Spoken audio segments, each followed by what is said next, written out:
Jesus keeps me near the cross. There a precious fountain, free to all, a healing stream flows from Calvary's mountain. In the cross, in the cross, be my glory ever, till my rapturous soul shall find rest beyond the river, near the cross, a trembling soul, love and mercy found me. There the bright and morning star shed its beams around me. In the cross, in the cross, be my glory ever, till my rapturous soul shall find rest beyond the river. Verse 4. Near the cross I'll watch and wait. Oh,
been good to me. Oh, down through the years, God's been good to me. Oh, down through the years, yeah, God's been good to me. He's been good. He's been good. He's been good. Oh, down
your house in order.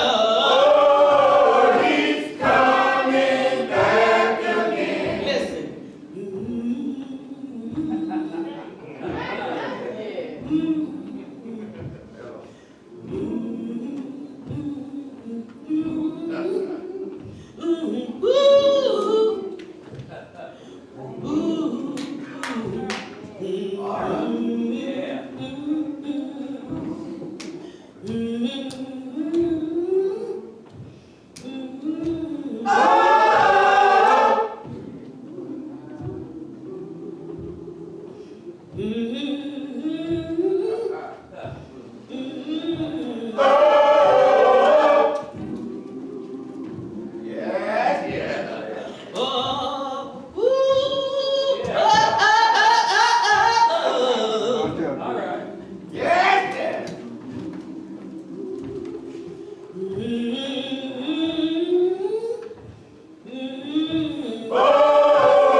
just so wonderful.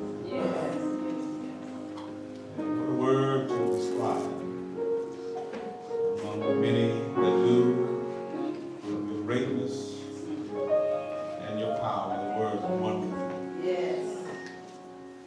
Isaiah says, you're wonderful counselor, mighty God, everlasting Father, Prince of Peace. Yeah. And we say hallelujah. We pray now, you forgive me of my sins, cleanse me from unrighteousness, stand in and speak through Yes. the words of my mouth and the meditation of my heart, acceptable in thy sight. Yes. O Lord, my strength and my redeemer. Yes. In Jesus' name. Amen. Amen. Isn't he wonderful? Yes.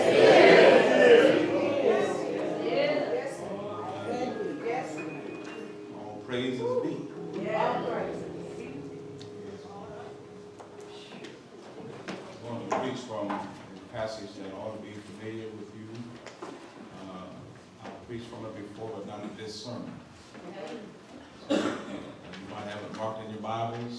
This will be the fourth rendition of this sermon.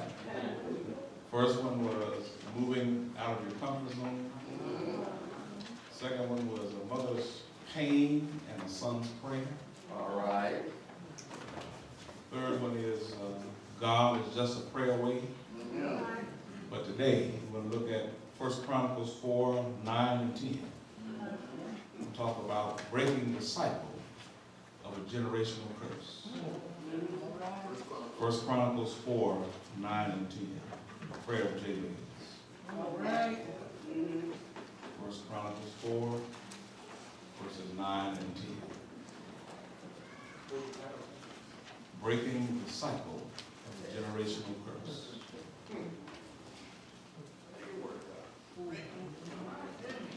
You ain't heard this? Oh, I heard that. You start tipping out. You ain't heard this.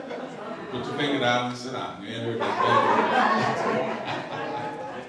Amen. 1 Chronicles 4, 9, and 2. Read this far. Jabez was more honorable than his brother. And his mother called his name Jabez, saying, because I bear him with sorrow. Jabez called the God of Israel, saying, oh, that thou wouldest bless me indeed, and enlarge my coast, territory, and that thine hand might be with me, and that thou wouldest keep me from evil, that it may not grieve me. And God granted him that which he requested. Breaking the cycle of a generational curse. As soon as y'all can find Reggie, I need some help. All right. There he is. I thought, okay, he must have been asleep on the floor that time. All right. The sad and yet intriguing story is told of a young man that reflected the downward spiral of a young life that was caught in the deadly quagmire of a generational curse. His name was Robert. You could say that Robert was born to die young. All right. You could say that Robert was destined for failure and that his future would be short-lived.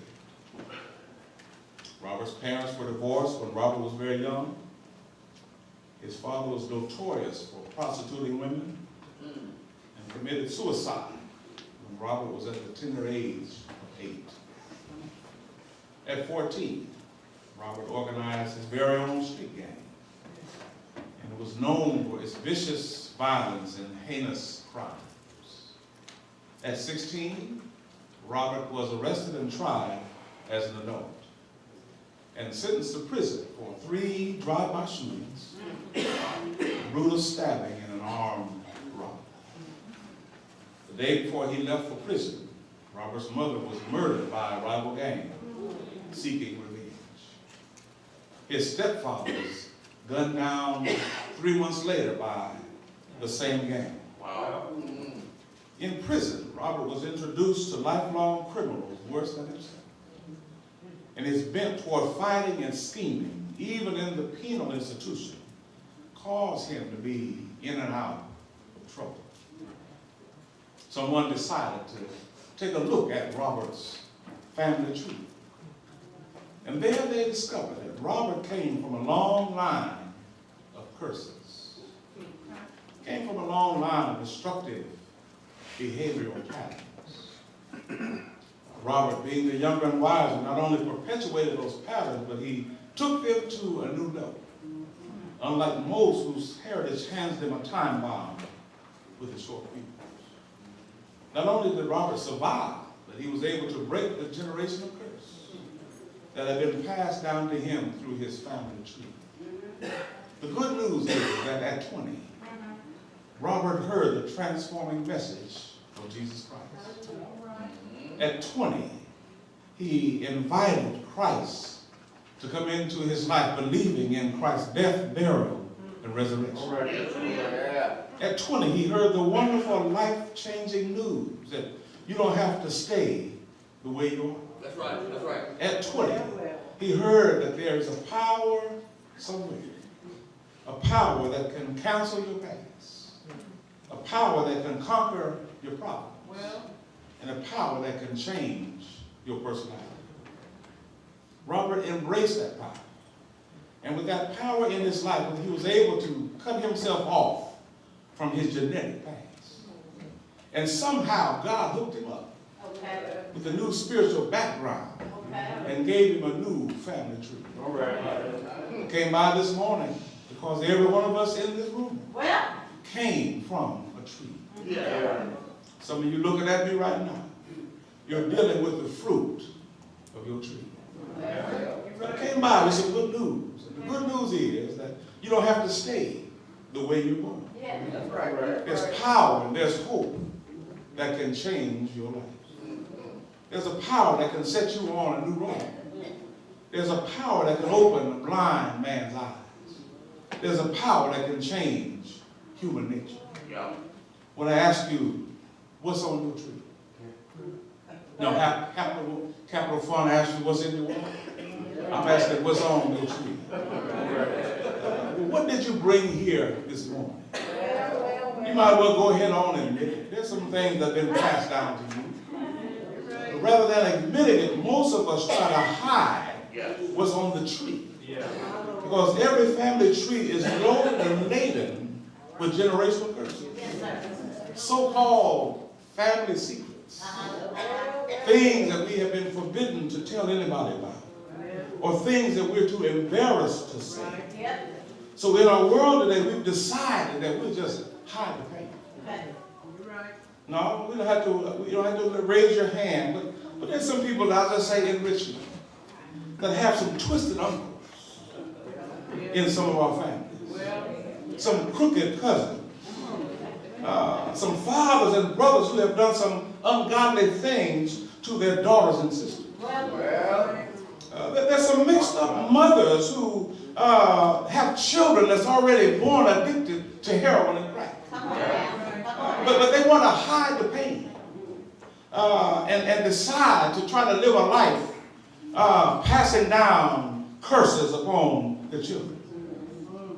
But then also you have some generational blessings. The problem usually is that curses have become so heavy that they outweigh the blessings. And that brings me to the text. I want to talk about three things today. The cause of Jabez's pain, the content of Jabez's prayer, and the cure for Jabez's problem. All right. The cause of Jabez's pain, the content of Jabez's prayer, and the cure for Jabez's problem. I'm going to let you know right now, this will probably be a two-part series. We have to come back and finish tonight.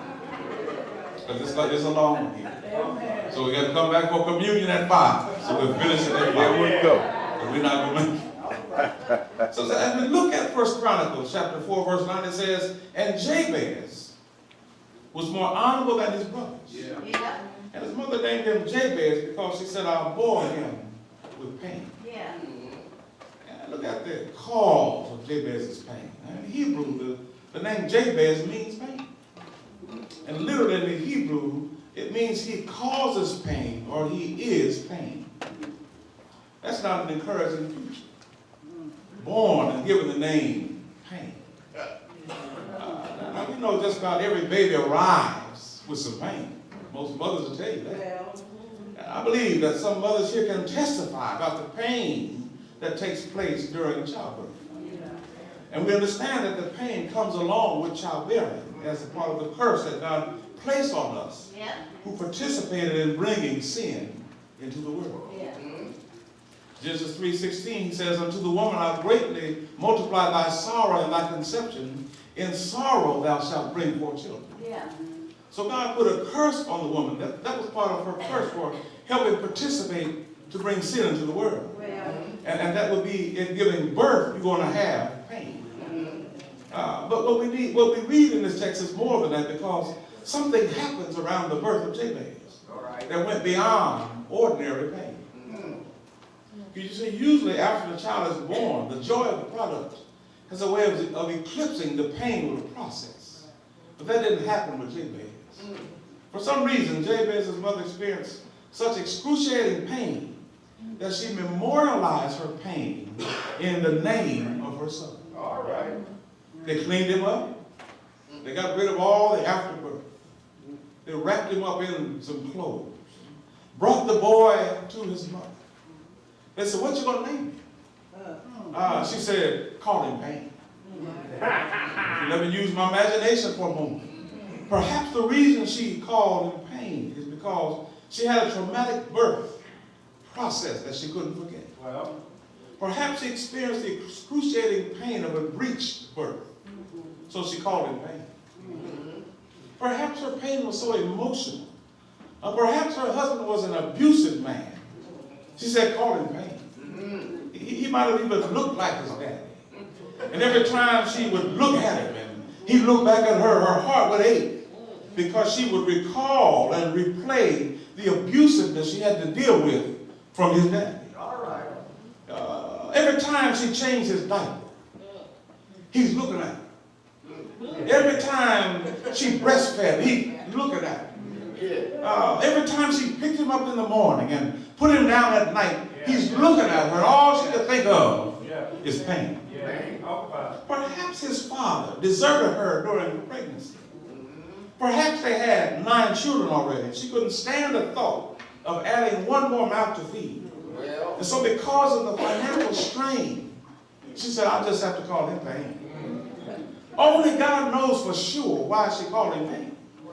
But we know that for some reason or another, his mother named him Pain. Can you imagine what he had to deal with all of his life? Think about when they went to school. Teacher asked him in front of the whole class, what's your name? Imagine the bullies he had to fight who made fun of his name. That he was the butt of every joke because his name was Pain.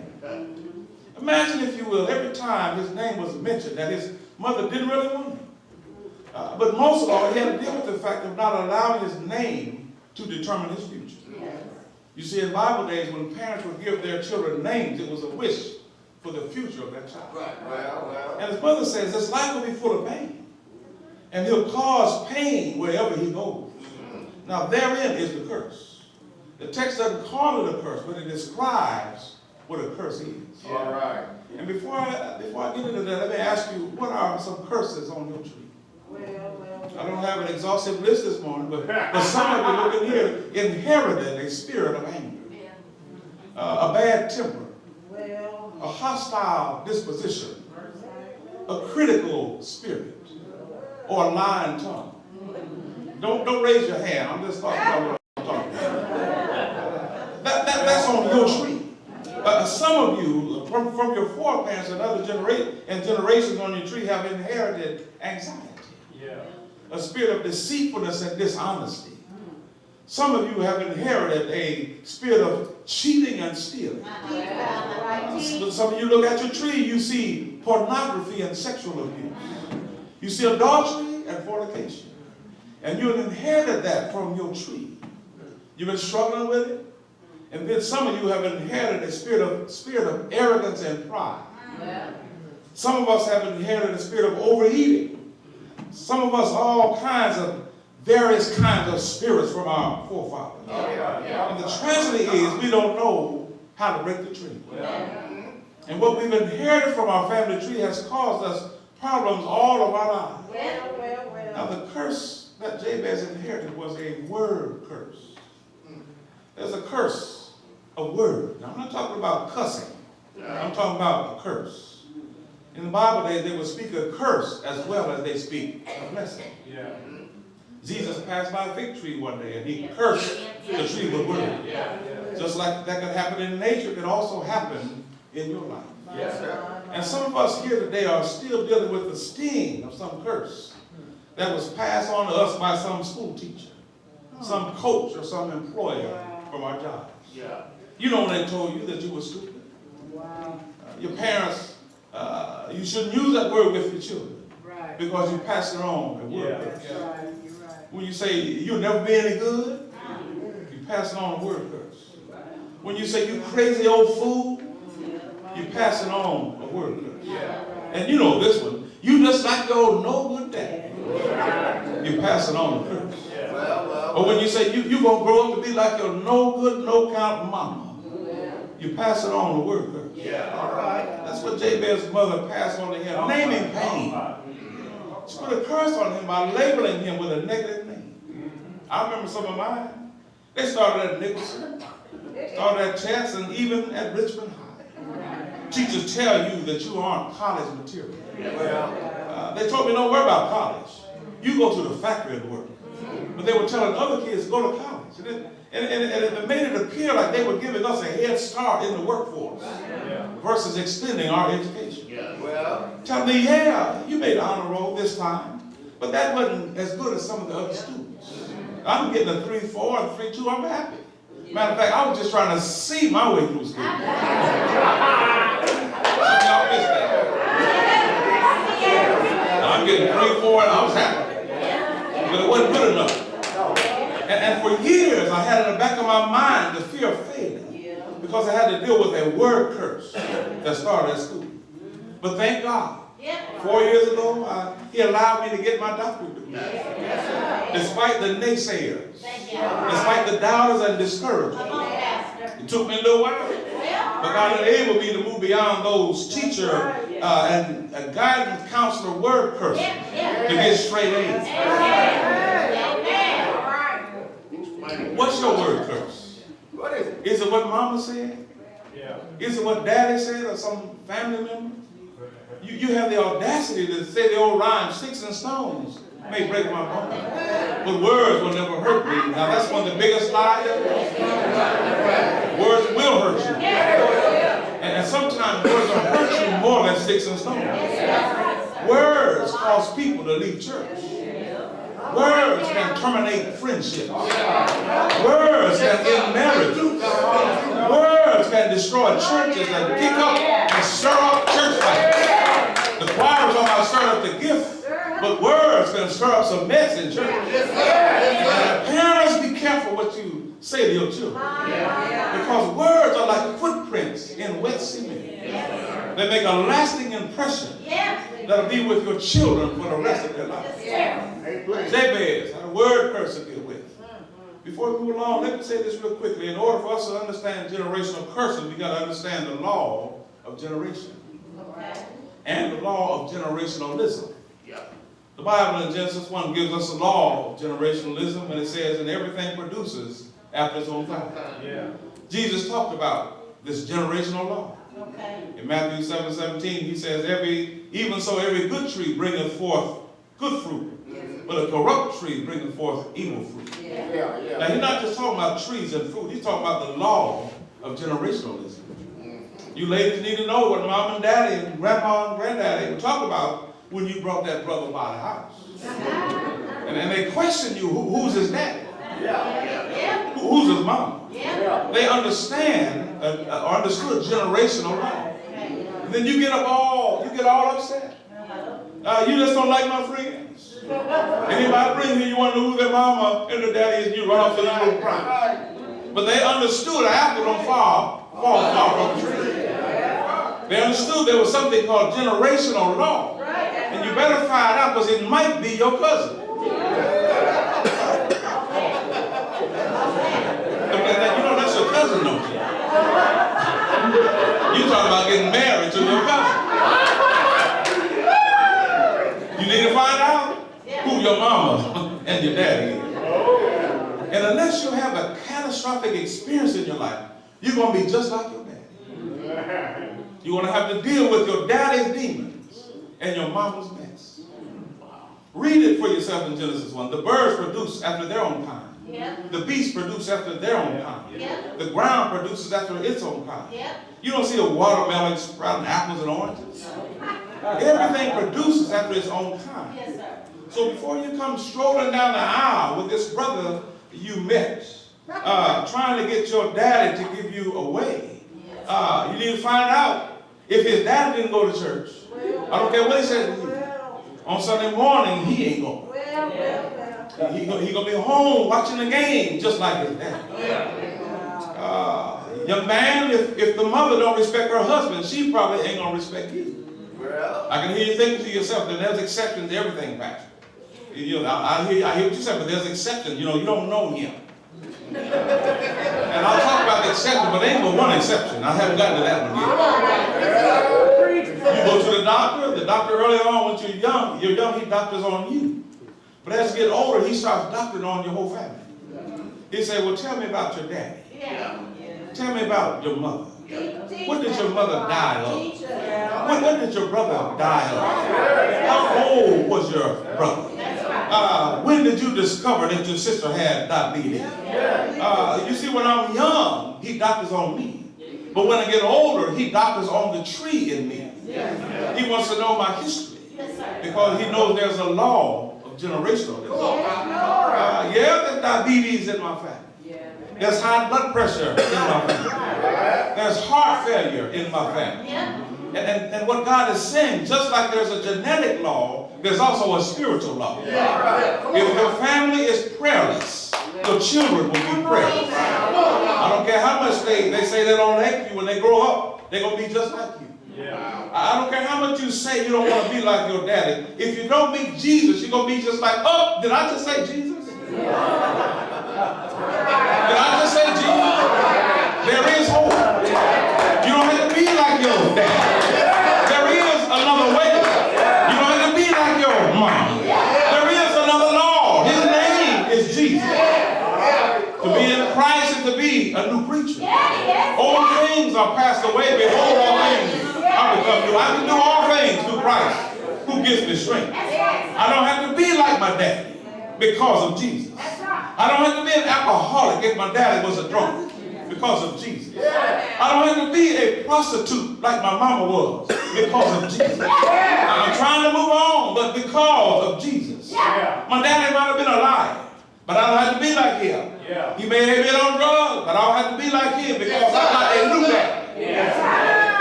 Maybe you've been going around that mountain of sin too long. You've been circling around the mountain of a bad temper too long. You've been going around that mountain trying to have your own way, and it's time to turn towards salvation. The content of Jabez's prayer. Well, let's look at verse 10. And the pain called on God. The cursed one called on the curse breaker. Notice who or what he did not call on. He didn't call on the soothsayers. He didn't call on the palm readers. He didn't dial the psychic hotline. He didn't call Dionne Warwick, or some people call it Dionne Warwitch. He didn't call Oprah. He didn't call the government to bail him out. He didn't call the psychiatrist or the psychologist. He knew they didn't have the answer. You see, when you've been cursed, you need the curse breaker. And there ain't but one somebody who can break the curse. He called on the God of Israel. If I had time, I'd tell you who he is. You know him, don't you? He's the one that divided the Red Sea. He's the one who didn't let the clothes wear out, although they were in the wilderness for 40 years.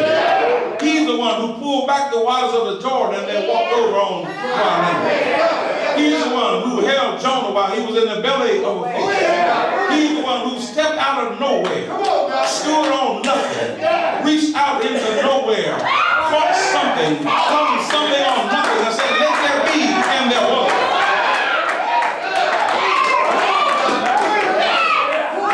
He's the one, the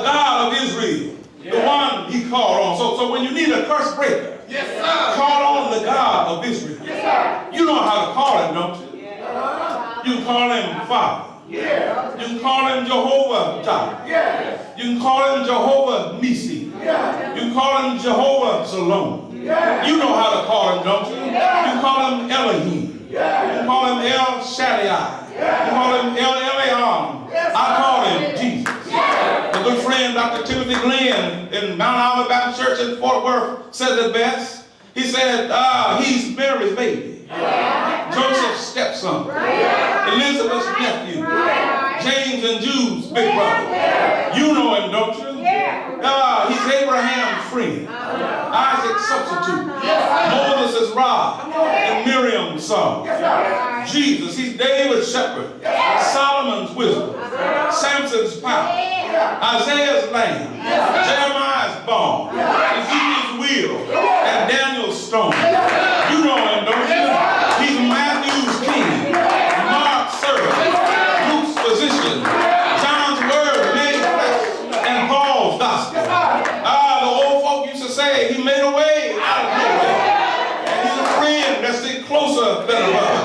What a friend we have in Jesus. All our sins and griefs to bear. I'm glad that I have a friend in Jesus. I came to Jesus as I was, weary, worn, and sad. Found in him a resting place, and he made me glad. The old folk used to say he's a rock in a weary land, a shelter in a time of storm, and they called him Jesus. When the storms of life came their way, they say he's a bridge over troubled water. Gotta be, they say, trouble in my way. I got to cry sometimes.